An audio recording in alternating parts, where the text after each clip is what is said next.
जगताप म्हणजे तुम्ही राजा जगतपाल महाराष्ट्रात आल्यानंतर तुम्ही जगताप झाले।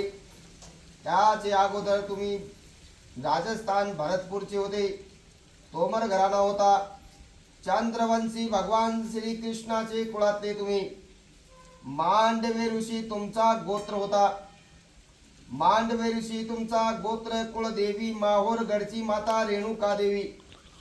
कुळ काळ सासवडचा काळ भैरवनाथ तुमचा देवत आहे। खंडेराव तुम्हाला देवत आहे। तुमच्या कुळ घराणीमध्ये कुळ सतीचा पेराव आहे। काळा कापड तुमच्या घरात चालत नाही। काळी निळी बांगडी चालत नाही। घरात विकत पाळणा घरी आणत नाही।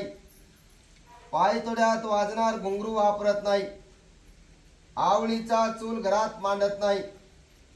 वड पेपळ उंबर जाळत नाही। अमावस्येच्या दिवशी शेतात नांगर चालत नाही। हा तुमचा जगताप कुळांचा वर्ज आहे। तुमचा यजुर्वेद शिरासिंहासन लाल आहे। छत्र लाल आहे। तुम्ही राहणार पहिले गाव उत्तर भारतामध्ये भरतपूरचे आहे। 1292 साली देवगिरी दौलताबादला आले।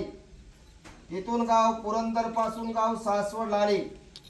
राजेवाडी पासून पंधारे ढाकाळे पासून खंडोबाची माळुंगीला आले। जगताप कुळ घराणा विठोजीराव पाटील मूळ होते। त्यांचा दौलाजी पाटील कोंडाजी पाटील 2 मुलं झाले। कोंडाजी पाटलाला बाबाजी पाटील नारायण पाटील झाला। बाबाजी पाटीलला विठोजी पाटील खंडोजी पाटील झाले। विठोजी पाटीलला सेकोजी सकाराम सकोजी पाटील संतोजी पाटील झाले। सकोजी पाटलांचा तुकाजी पाटील पांडुजी नामा पाटील झाले। तुकाजी पाटीलला रामराव पाटील रंगनाथ पाटील झाले आणि नामदेव पाटलाला धोंडीबा नारायण जनार्दन पाटील झाले। कल्याण करो श्री आनंद करो बोलो सियावत रामचंद्र भगवान की जय।